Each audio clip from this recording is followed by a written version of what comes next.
Yes. Welcome, everybody. Can everybody hear me all right? At least the people I can see. Okay, good. Welcome all, panelists and attendees on behalf of Nether and the Royal Netherlands Academy of Arts and Sciences to this webinar this afternoon from Mission Board to Research Call. My name is Melle Kromhout. I'm Policy Advisor International Affairs at the KNAW, and I'll be your moderator this afternoon. So as you know, in the coming hour, we are going to discuss the missions that are planned to be executed in Horizon Europe. Recently, the 5 mission boards presented hefty reports on the mission areas.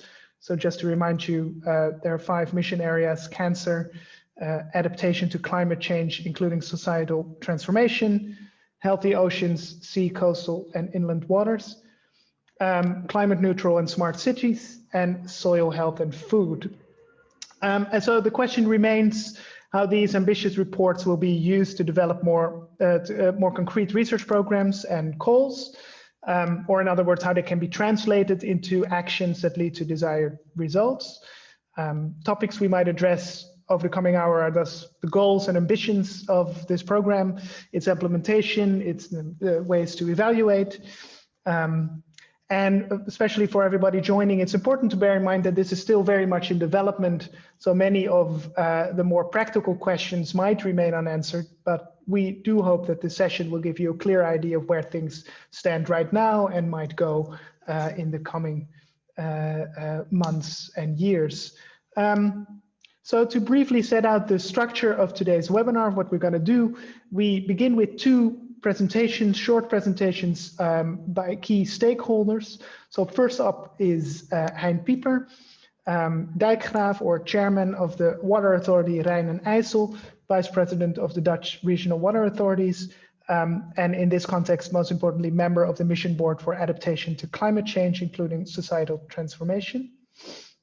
And then straight after, we will hear more about the European Commission's idea behind and expectations of the missions in a presentation by Robert Schreuder, currently Policy Officer, Research and Innovation Missions at the Director General for Research and Innovation at the Commission. And previously, from 2016 to 2019, he was member of Cabinet of Commissioner Moedas for Research, Science and Innovation. Afterward, we opened the floor to 2 experts from the Dutch research community. So first, Janet Bruil, who's head of the mission-driven Dutch research agenda, Nationale Wetenschapsagenda at NWO, the Dutch Research Council. And secondly, Amber Geurts, expert on mission-driven innovation at KNAW, the Netherlands Organization for Applied Scientific Research. So they will respond to the first 2 speakers, especially focusing on drawing from their own experience with and knowledge of how to implement mission-driven research and the process of, but also the challenges, perhaps even the difficulties of shaping research programs and calls in this context.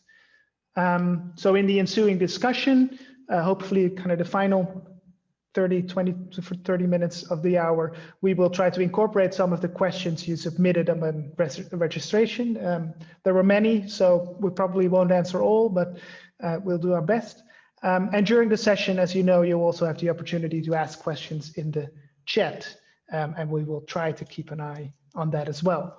So as a final remark, I would like to point out that although all speakers today are native Dutch speakers, we have an international audience, so we decided to keep the webinar in English.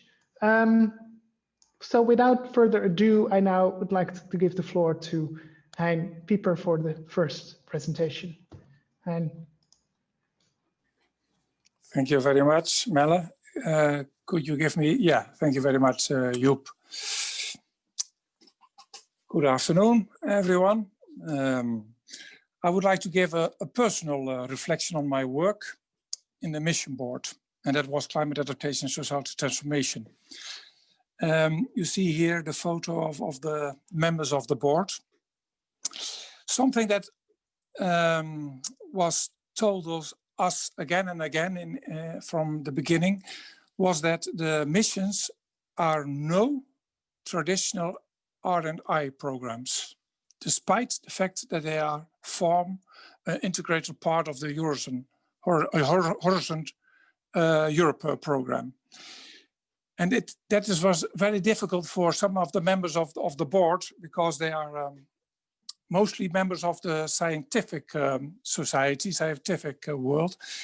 And I think we were struggling with the thing that we were not a part of the Horizon program. But we are European moonshots. And a moonshot, as you know, is an ambitious, exploratory and groundbreaking project undertaken without any expectation of near-term profitability or benefits. So it was something new. And I think the mission for me and for us were terra incognito, unknown terrain. We don't have that in Europe. We didn't have it before, and I think we were as a member board, we were finding our way in every session we had, and we had 7 sessions, 6 before we made our proposal, and now we are thinking in the next months about how we can implement our proposal. The EU was thinking about the 5 main or biggest challenges we as mankind are facing today. And they are the 5 they have chosen. Our mission board was not only on climate adaptation, but also on societal transformation. I think the European Union wants to inspire people with the missions. It wants to challenge the world of science, to make politicians dream or sweat, shows businesses the way, and makes the financial sector think about its return on investments. It felt for us as a high pressure cooker. Those 14 members and our chair, Connie Hedegaard. Because of the label Horizon Europe, the scientific world is strongly represented in our board. We have been on a real search. It was an open search, despite of the fact that there were hidden agendas everywhere. May I have the second slide? As you might know, Mariana Mazzucato provide us with a framework or frameworks for our work on the missions. The frameworks contain starting points that are quite challenging. Socially relevant. Society must be able to experience the results. Bottom-up solutions require a central place for society and emphasize people self-learning and self-organizing abilities. Cross-disciplinary, cross-sectoral and cross-actor innovation mean that it should be more relational, more from a connection with other sectors from the start. No one has to work or find solutions or an approach based on a silo approach or silo thinking.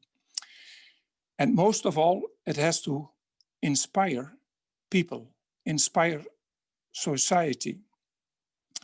In addition to these simple Mazzucato frameworks, the EU added the dimension of citizen engagement.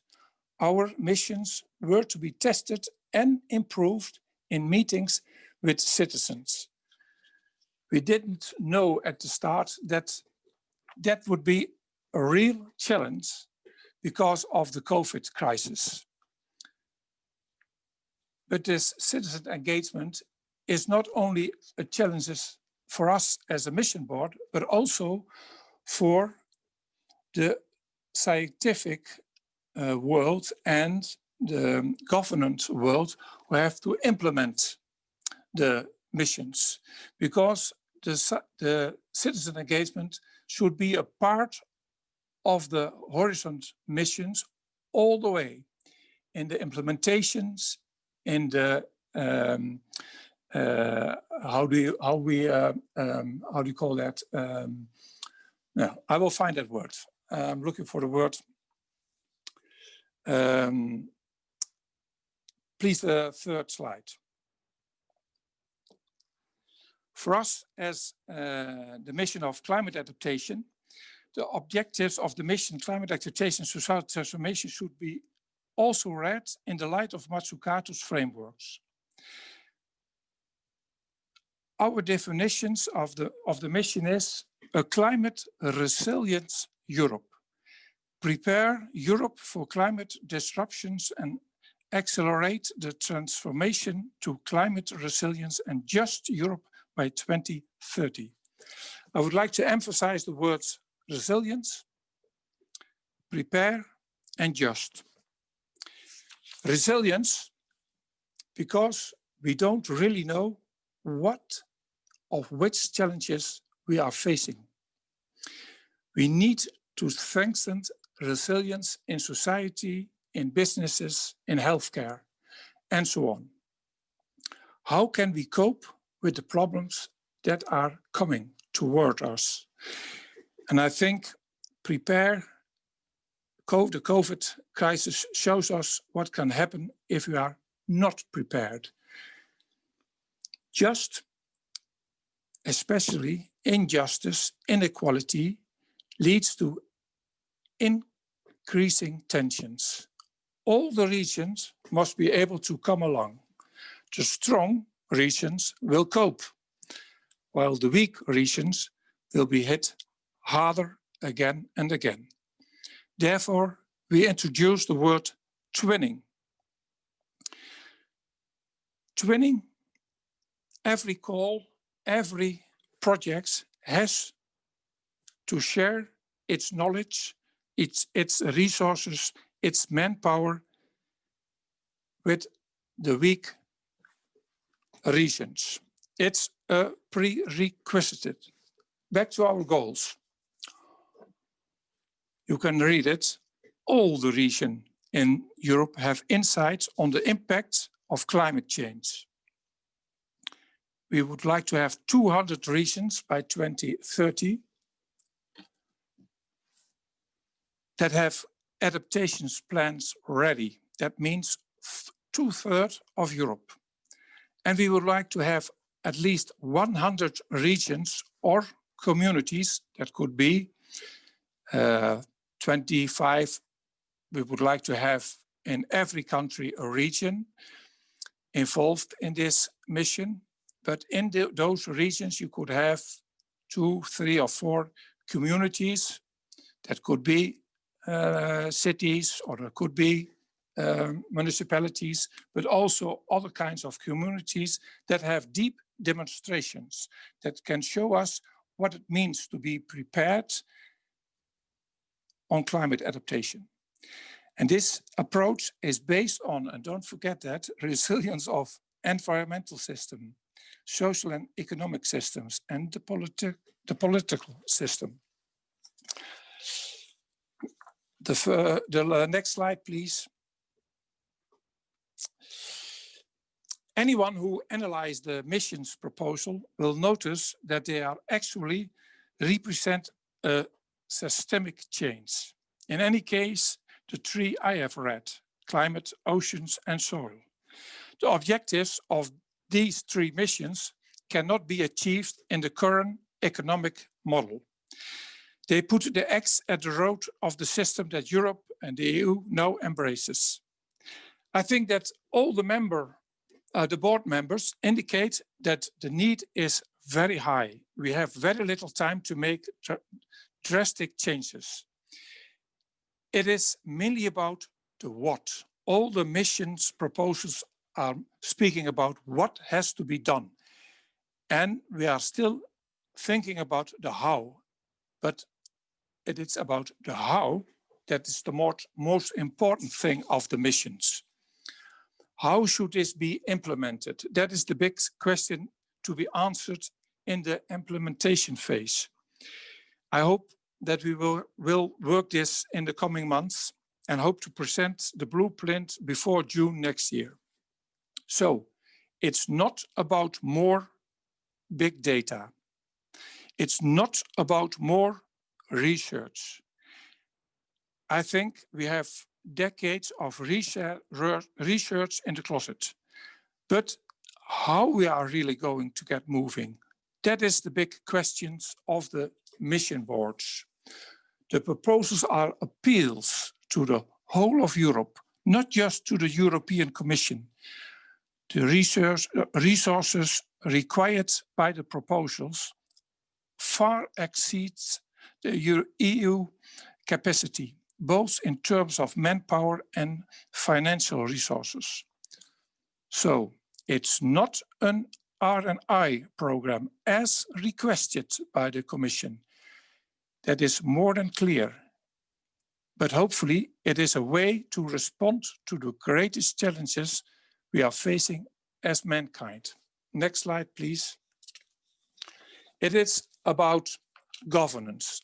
Like slide number 4, you find it in Siena, it's about good governance.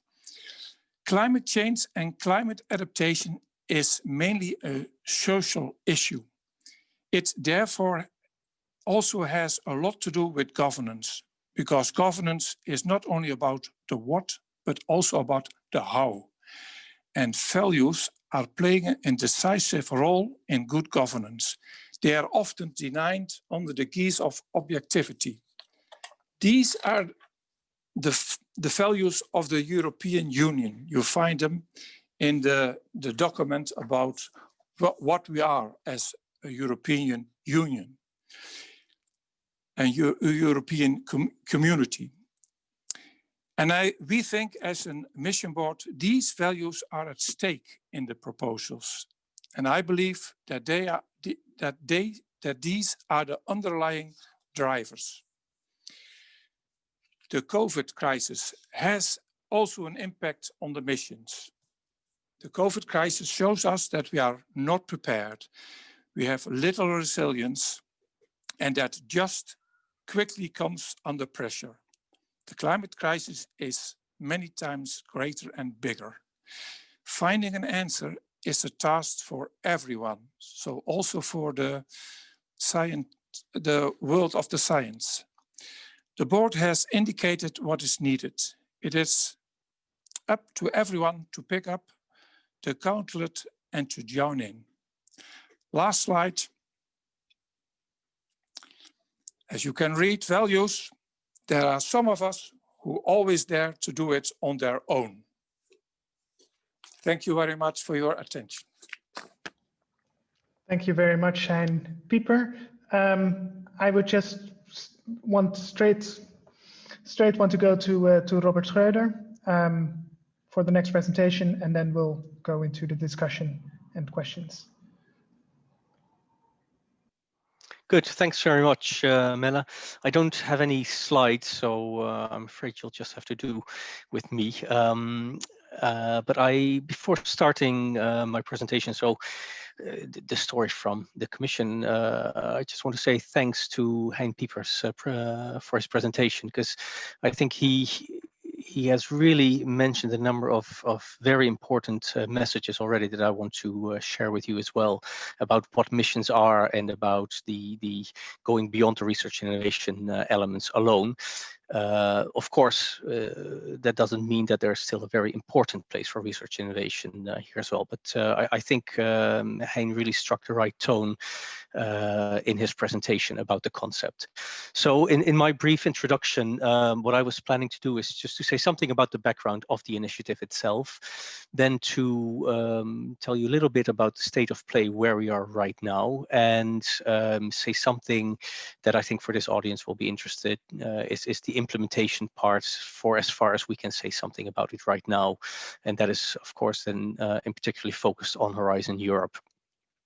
But to start with the beginning, and sorry if I'm repeating perhaps some of the elements that Hein has already mentioned, but when we designed the concept on the basis of the reports of Mariana Mazzucato and Pascal Lamy and others, there were two very strong political elements that were at the basis of the mission-oriented approach. First was that we realized that from an EU perspective, we need to reconnect with EU citizens. We want to make sure that people have a better understanding on what the added value of the EU actually is for them. And a second part was, how do we actually look at impact? And we thought we need to have a change when we look at impact, in particular when we look at this from the perspective of research and innovation funding. And the mission's concept is really bringing these two elements together. The first point on reconnecting with citizens, it's that looking at what is the societal impact of the actions that we do. So it's not just the technical elements of research and innovation, but what is the societal impact that we're looking for, and how do we actually engage with people so they understand what we want to do. And if you look at the many policies that we have, the many instruments that we have, people usually do not realize that this is actually the EU that is behind it and what the purposes are of those.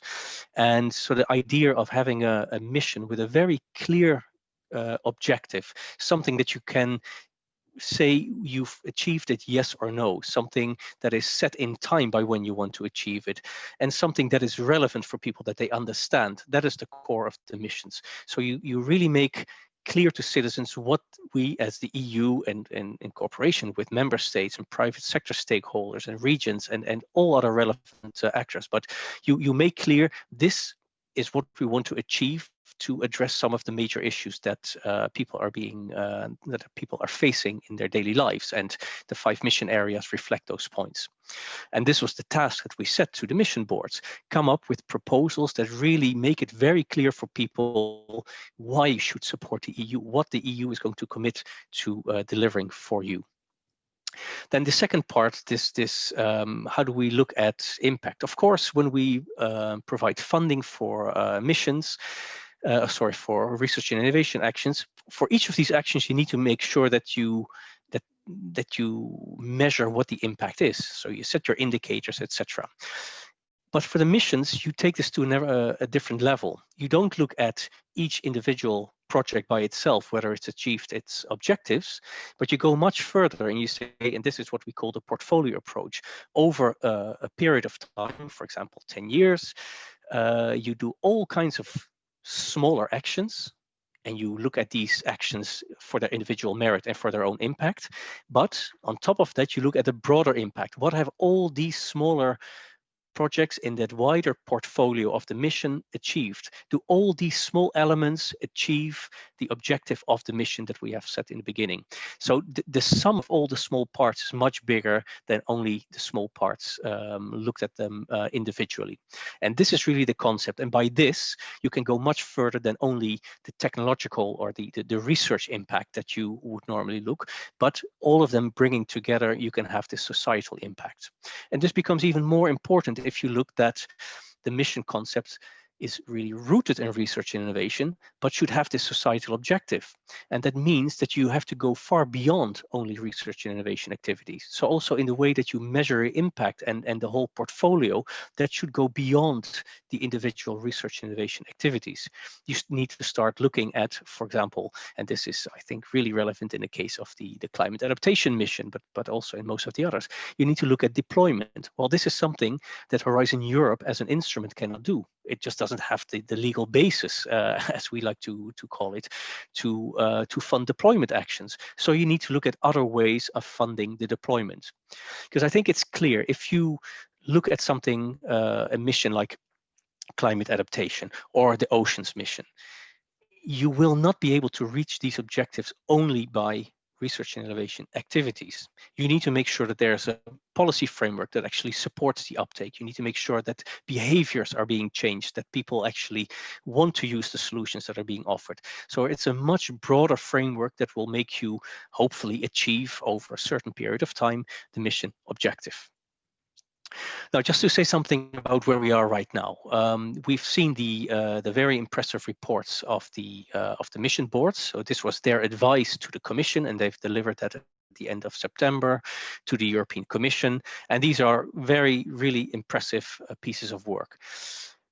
Now we have to see, what do we actually do with that? How can we implement this? How can we take this forward? Because of course it's one thing to have very ambitious proposals, but now we have to see how we can actually take this forward and get these things achieved in practice. Now, we've had a meeting of the commissioners, so there was a political discussion on these reports, and also there it was widely recognized how substantial and important these reports are. And on the basis of that, they have said that they are all being included in, and this is a very technical step, in the strategic plan of Horizon Europe.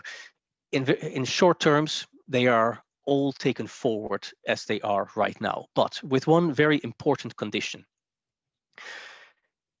The next 6 months to a year, more or less, will be used for what we call a preparatory phase. And that means that we will take the time, and it's the European Commission that will lead in this, but of course in close consultation with the mission boards, to see what is actually in these mission board reports and to develop an implementation plan. Meaning, if you look at the report, what is needed to be done to actually get to these end results, to these objectives of the mission proposals. And that means very much looking at what needs to be done. When do these actions need to take place? Who should do these actions? Where should the funding come from? So it's really building a very credible implementation plan over the period, over the lifetime of the mission, to see how we can actually, or how we should work in order to reach these objectives. These implementation plans, when they're ready, as I said, we think probably in 6 months from now, but it could take a little bit longer depending on how we can, how quickly. These implementation plans will be assessed against a number of criteria. And this is basically, these are the criteria that have been included in the Horizon Europe legislation. So we will really make a good assessment of these implementation plans against these criteria. And then again, the political, there will be a political discussion to say on these recommendations, will all 5 missions go ahead, or is there perhaps a concern that one or more of them are not yet ready to go full implementation? Now, we of course hope that all 5 will have this credible implementation plan and will then go ahead, and that will really be the start of the full implementation phase. Now, so just to put things a little bit more into concrete elements, and then of course specifically with regard to Horizon Europe, it means that now there's a first work program that is going to be prepared and will be presented probably somewhere around April. This will include some minor actions, and these are activities that will help the missions. It will help them prepare the ground, but we have to be very careful with these because there is a potential risk that a mission will not get the go-ahead after, say, summer to go for the full implementation phase. So these actions need to be relevant even if the mission would get stopped. It's just to make sure that we do not spend public money on things that will not move ahead. So each of the 5 missions will have a budget now in this first, in these months, of 5 million euros that will help them get off the ground, but need to be relevant in any case. Once the political level has taken a decision on which missions will go to the full implementation phase, we will make an update of the Horizon Europe work program, and then we can start the full programming. So there we can have the much higher financial commitments and contributions from Horizon Europe to start the research and innovation actions that are actually included in this implementation plan already. Now, again, just to come back to the point that this is not just about Horizon Europe. So of course, every mission that will get confirmed will have, through this update of the Horizon Europe work program, the programming of significant funding for their implementation, but we should just as much look in this implementation plan on funding sources from elsewhere. And that can be other instruments, funding instruments of the European Union, for example, the Connecting Europe facility or Digital Europe or all the programs that are relevant. So this is something internal work that we are doing. But just as much, and maybe even more important, if you look at the numbers that would, the figures that would be required for full implementation, we need to look at the cohesion funds, the structural funds, the common agricultural policy where relevant. Of course, here we have to really have a dialogue with the member states and regions, because it's them who actually make their funding proposals. It's not the Commission who sets projects that people can respond to, but this work is really done within the member states and in the regions. So we really need a strong dialogue with different member states and regions to make them understand what the potential is for this. And this is something also Hein mentioned, and I want to underline. We really see the missions as a very important tool to support the recovery fund, the COVID response that we have with a very significant amount of money that will be given in grants and a part in loans to the member states. And we see that the missions can be providing a very strong framework to build resilience and to use this as a way to spend that investments. But of course, we need to look at the private sector. We need to look at institutional investors, all to bring these all together to actually achieve the mission objectives. Just to come back to Horizon Europe, there is a basic understanding that in the first 3 years, we can use 10% of what is called Pillar 2 of the Horizon Europe program. Just to put it into rough numbers, that should be around 2 billion euros for the first 3 years for all 5 missions. So for those first 3 years, assuming that all 5 really go to the full implementation phase, around 400 million euros. But it doesn't mean that this is money that is taken for granted, because one mission may have less of a research and innovation need than another mission. So it can vary between the different missions. But this is roughly the numbers that we are looking at. But all of this is not yet 100% confirmed. So we need to first wait until we really have defined everything very clearly. And these implementation plans will be very important to define what the R&I needs are. And on that thing, there's a last comment that I want to make before I finalize this intervention, is that the idea of the mission is what I said before. It's an instrument to reach an objective over a long period of time. So once you start defining the research and innovation needs, you need to think about the sequencing. You need to think about if, for example, you want to work towards these climate resilient regions and you think about the R&I needs, you need to start thinking about where do you start? Which are the R&I elements that we already have? As Hein Pieper also said, many things already have been done. So we need to look at what research activities already have been done and can be used. Then you need to think what still needs to be done and what needs to then build on the outcomes of those activities in 4 or 5 years' time. So it's not just to go and program research and innovation activities on day 1 and do everything in year 1 or in year 2. You need to think about the sequencing over time so you can actually build up this portfolio and have the right outcomes ready at the time when you would need them, for example, to further scale up or to build on other research innovation activities. I think I have mentioned all the elements I wanted to, and of course, happy to further give clarifications if needed later on. Thank you. Thank you very much. We're already running short on time, which is always a problem with these kinds of things. But thank you very much for, I think many kind of answers have already been given. So to open the floor and ask Jeanette as a first response, based on your experience with implementing the Dutch research agenda, which is albeit a smaller but a similar kind of trajectory. So as an expert in this kind of mission-driven innovation, from what you've just heard, what are the opportunities or possibilities, but maybe more important, where do you see the difficulties in this process of implementation and concretizing these missions?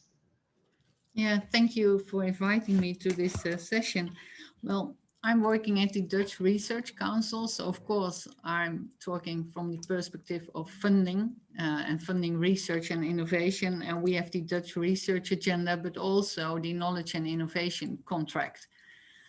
Within the Dutch Research Agenda, we work together with ministries to develop thematic goals, of course, much smaller than the missions we are talking now today.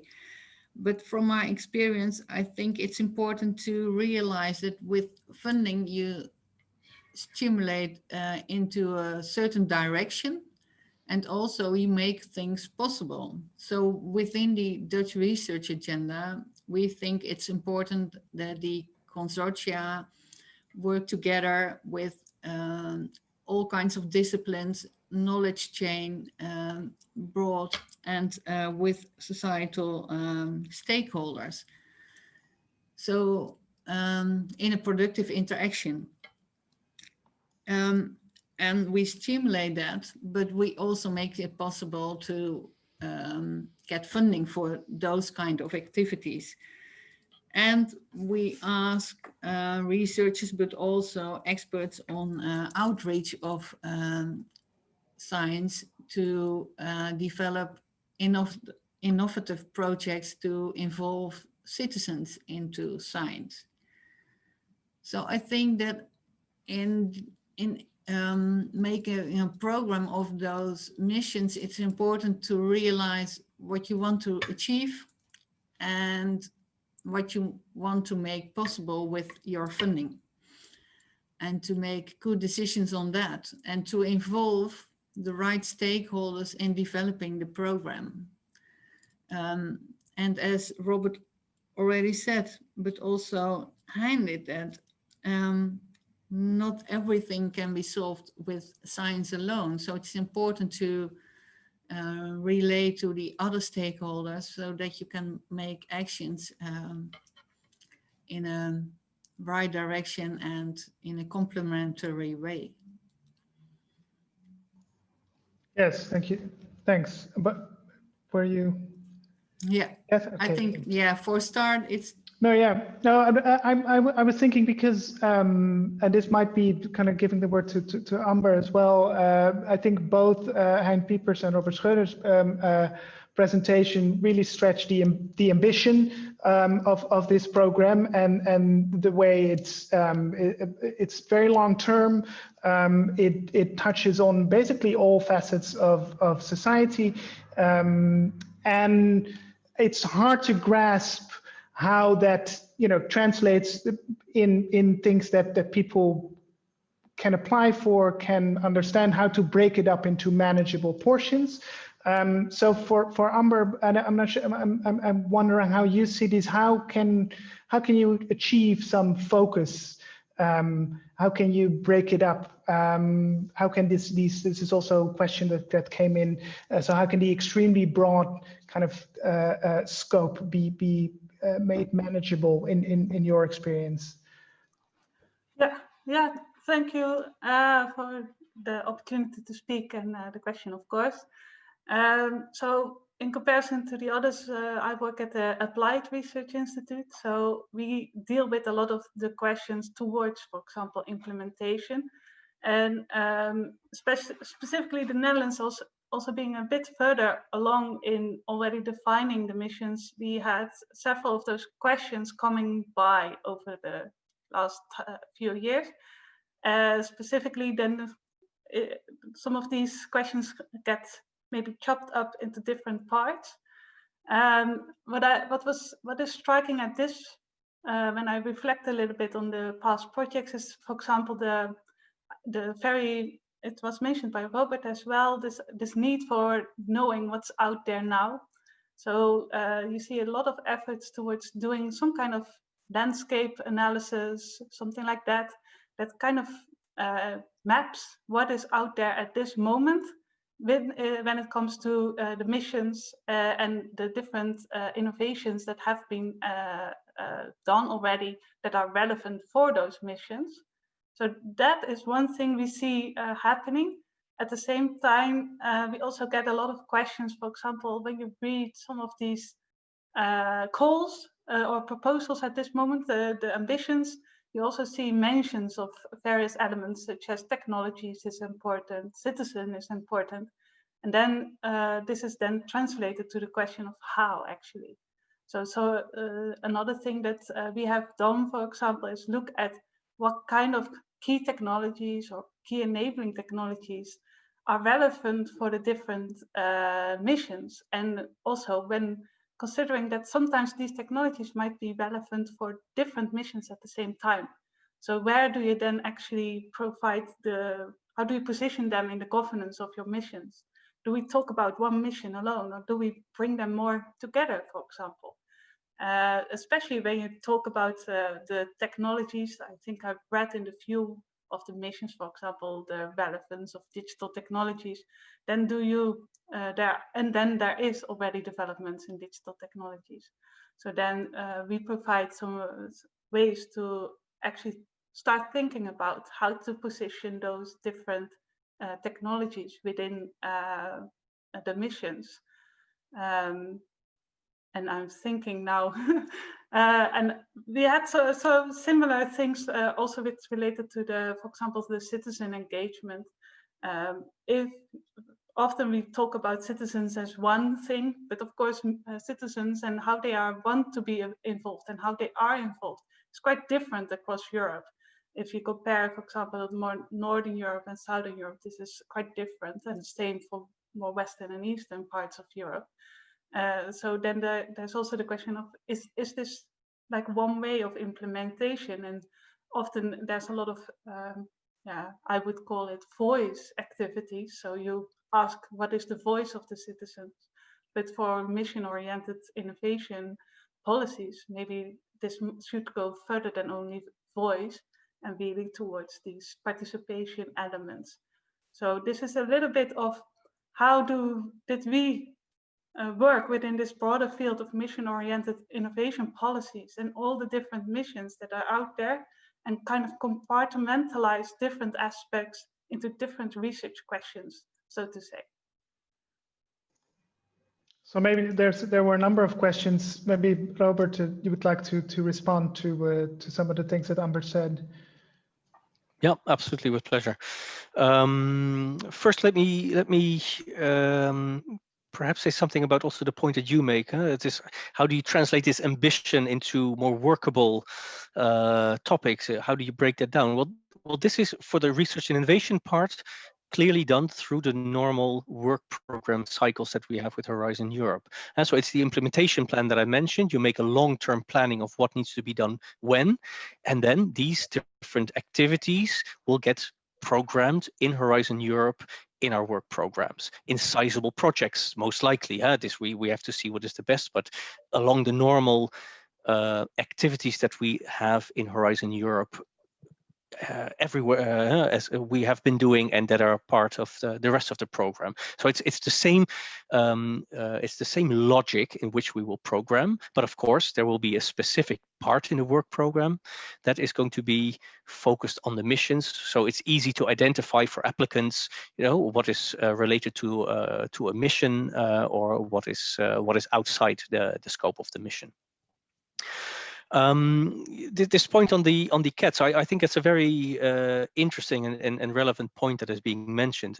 Something as horizontal as key enabling technologies. How do you actually connect that to the missions? Well, first, what I would say is that we continue. So the missions are just going to be a part, a substantial part, but just a part of Horizon Europe. And the work on key enabling technologies, the funding for that continues as normal. And I think we need to be very clear in thinking about when we continue the support for key enabling technologies, then to identify per mission where is the relevance of a particular key enabling technology for this mission, and then how to bring that in. So what we do through Horizon Europe, it's not cut off parts, but they should interact through each other.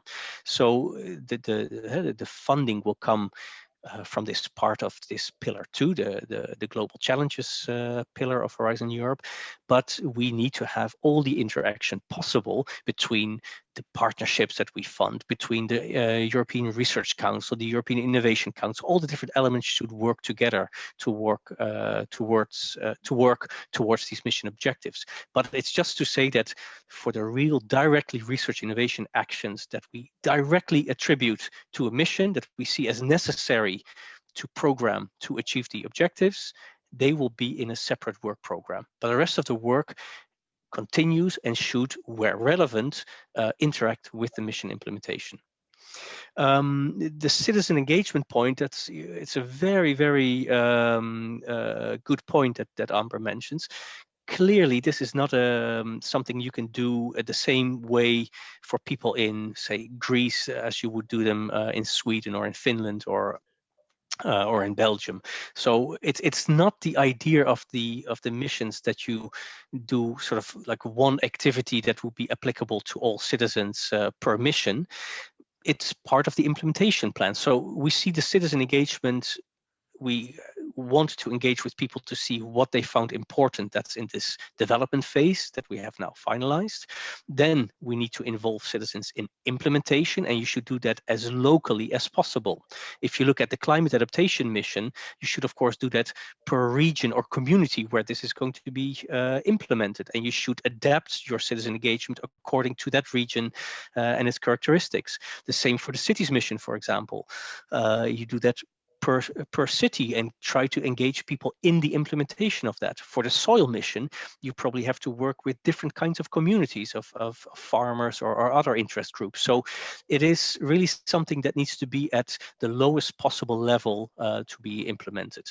And then of course, at the end, for citizen engagement, you need to make sure that people also are involved in how to monitor progress. And again, that you have to differentiate in how you do that. But by no means is it the intention to use the citizen engagement in a one-size-fits-all all across Europe for a mission. It wouldn't work. It's also something, just to let you know, that we struggle with quite a bit, because it's really a new activity for us. We of course are very familiar with stakeholder engagement, but citizen engagement is quite a discipline of its own, and to have people to engage in these activities, to promote citizen science, all these kinds of elements, it's quite complex, and it needs a lot of attention, and it's a clear priority for us, but we really need to learn how to do this best.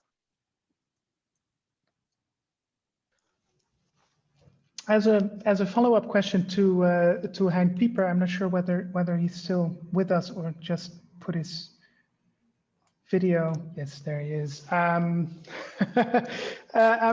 This is also a question that was asked by someone who registered.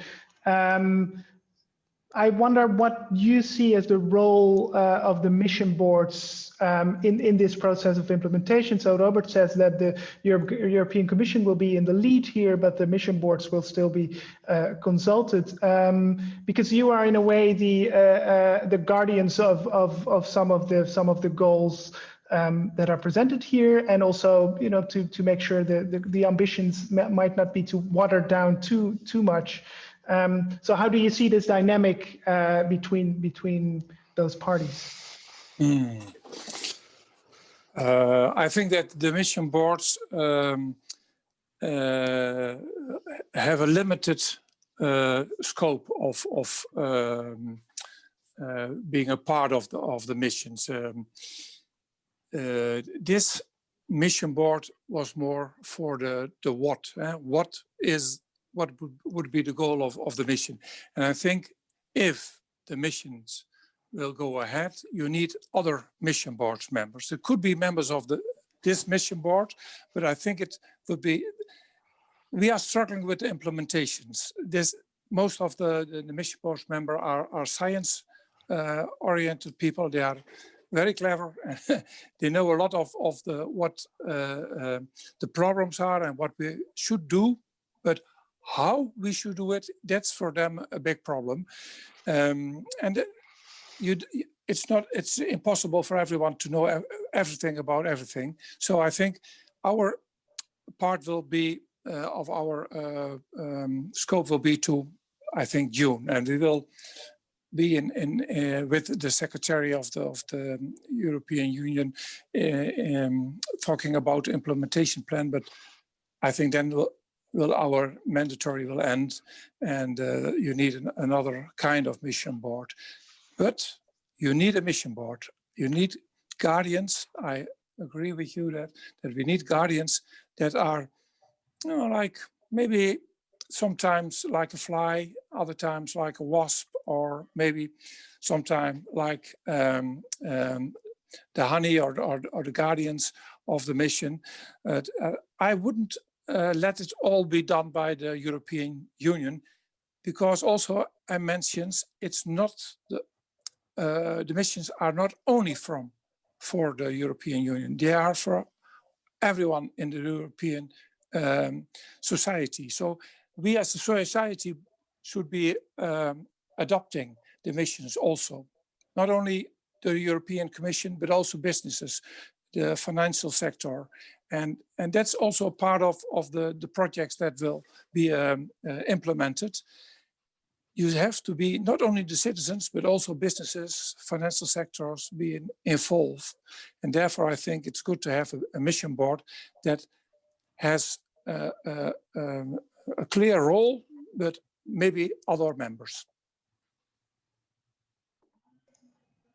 Yeah, maybe Robert would like to respond to this, but I'd wanted to ask maybe Jeanette first also to see how she sees that tension between, can I say, policy and the more slightly more idealistic or science-driven basis of some of these issues. Well, I think it's good to bring them together, and I think the European Commission will do that. So they have their own role and their own expertise, but in the end, it should come together and make solutions possible. And then I think the research should be independent and transparent. But that doesn't mean the policymakers couldn't be a side of that and be part of that.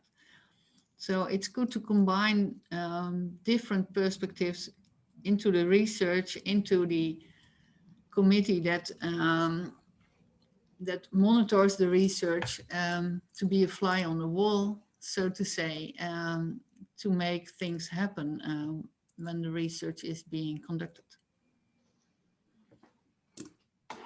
And perhaps also from a more practical point of view, then we also argue for the governance level, maybe between the different missions.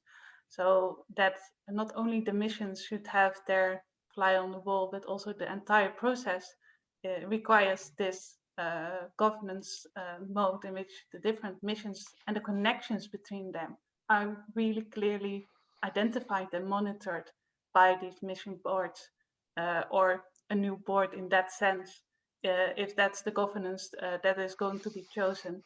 And especially since some of the issues that are raised here, like the role of key enabling technologies or research, can be of value for different missions at the same time.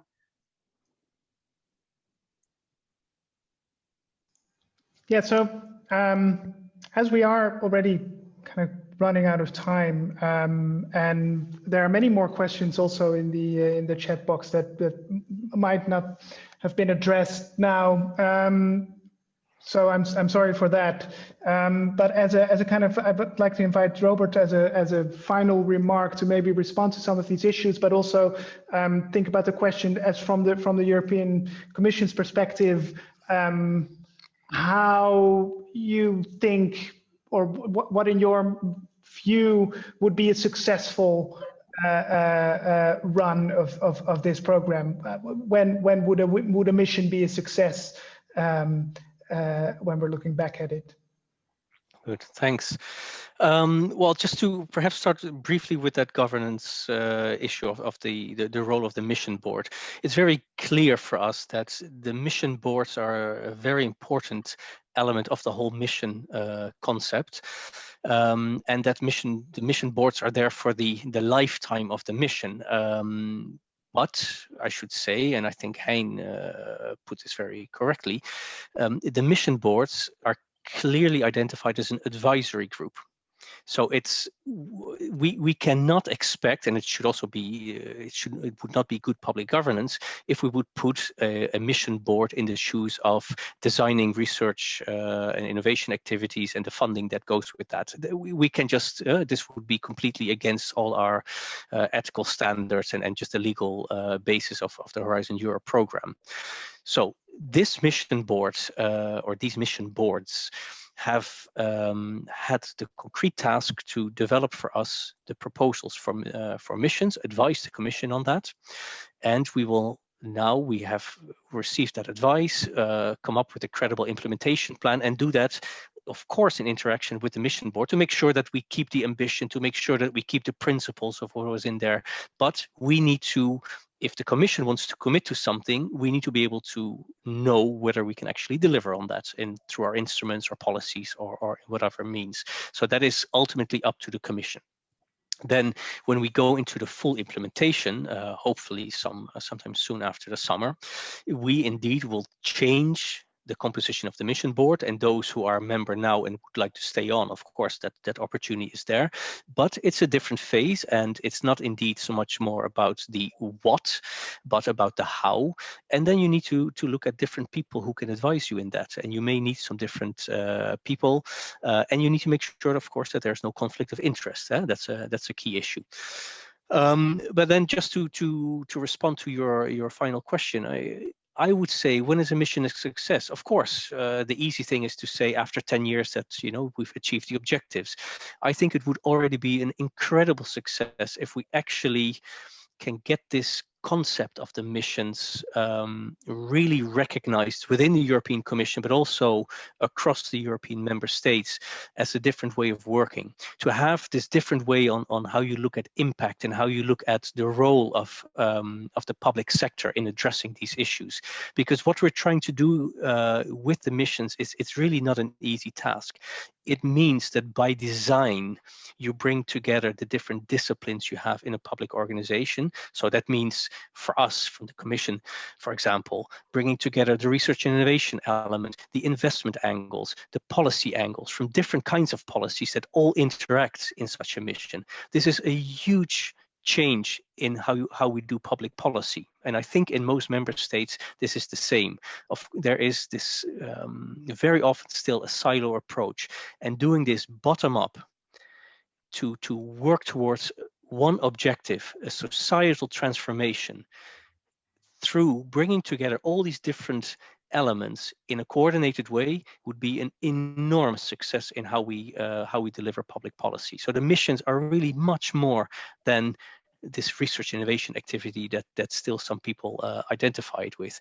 It goes, the political potential goes much further beyond that. And to actually bring in the citizens, this is really a huge challenge. To have people know, for me, that would be a success. If actually people on the street would know what the EU missions are about.